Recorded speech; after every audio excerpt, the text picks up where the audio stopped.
what's up guys, and welcome back to MOV+. Hope you've had a good week so far. We're gonna kick things off with 1 minute of cardio of choice, so you guys can be a little creative there, pick what you want. We're gonna go with box jumps. So we've got a nice small box so we can just move through this unbroken, get the heart rate fired up. Once we clear that, we've got the second part to the want, which is gonna be a 3-minute EMOM. What you'll see is 30 seconds of floor press. So that looks like that, and then we're gonna move into 30 seconds of goblet squats. So just with one of the dumbbells there, squatting down nice and deep. And those two things go back and forth for 3 minutes. And then the last piece to it is 1 minute of max V-ups. So working the abs, just jackknifing at the hips there, okay? You good to go, Em? Yep. All right, so starting in 10, we start off with that 1 minute of cardio of choice, guys. This is your time to just kind of slowly ramp up into things. 3, 2, 1, and go for it. So looking at box jumps, if you're doing the same as us guys, if you've got some stairs in the house, if you happen to own a bench, anything like that, better if we can go on the lower side. As I said, this is just the time to kind of dial the heart rate in, get things warmed up. So you don't want to go straight up to a big 30-inch box or anything like that, or jumping up on a ledge in the back garden or anything like that. We want to make it nice and easy, warm up the calves, warm up the legs. We want to think about landing with the feet almost in a sort of a semi-squatted position, so knees are nice and open, kind of just cushioning that landing, and then standing tall as well. You'll see that Em's arms are going to play a role in this as well. Even though it's primarily a leg-driven movement, the arms are going to help kind of create a bit of momentum upwards. And about 15 seconds, we're going to push into that second part, which is the 3-minute EMOM, so 30 seconds on floor press, 30 seconds on goblet squat.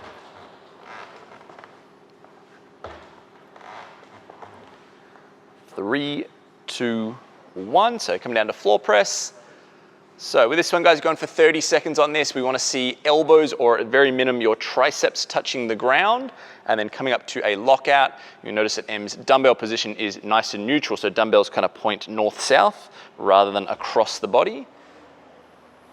And main thing as far as like keeping it nice and stable is shoulder blades wound back together. So she's actually going to actively stick her chest out. 3, 2, 1, and coming up to goblet squat. So single dumbbell on this one, guys. We're going to hold onto the top plate, keeping it right up close to our sternum there, and then we're sinking down into that really nice squat position. Now, if you're a little bit immobile, or maybe you're a little bit newer to this, work on a controlled depth. So you might put a chair behind you or a box or something like that, so you've got a marker to go to. We want to really prioritize and make sure that the heels stay flat on the ground. We never end up on the toes, and we don't want those knees to fall in on each other.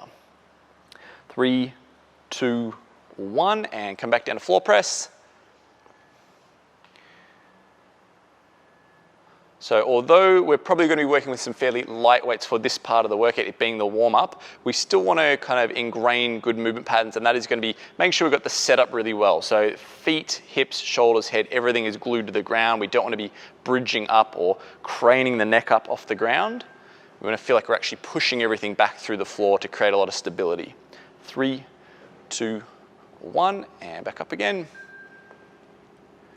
Now the stance is about shoulder width here, guys, so we want to think about kind of fanning the knees out, creating space through those hip joints, and that's going to allow us to get into that really deep position. So looking for hips to end up lower than the height of the knee. That's going to allow us to get that nice little sort of elastic bounce out of the bottom. It's also going to be really good just for the health of your hips, knees, and ankles to run them through that nice full range. 3, 2, 1. So one more time through the press squat combo.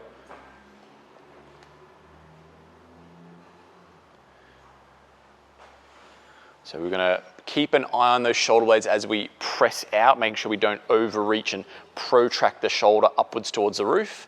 Actually, want to think like we're almost pushing off the dumbbells and pushing our shoulders back through the floor.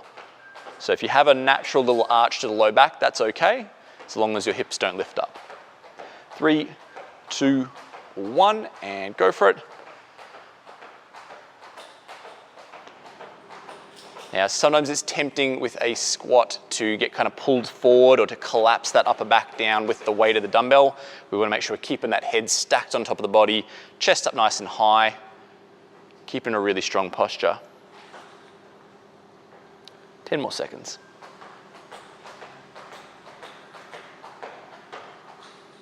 3, 2, 1. So last minute, guys, we're going to go into those V-ups. So go as far as you can. Obviously you can break them up a little bit if you need to, but we're gonna try and just fill up the 60 seconds with as many as possible. So looking for nice long straight legs, feet together, toes pointed. And then the arms are gonna swing back. So the bottom of this is gonna look like that hollow position. So just kind of resting on the low back. And the top is that nice kind of jackknifed, folded up position. Now, if that feels too hard, guys, you can go to a tuck instead. So that can be a shorter version. So that's a knee bend. Okay, that's a little bit more accessible, but you work with what feels best for you. We've got about 20 more seconds.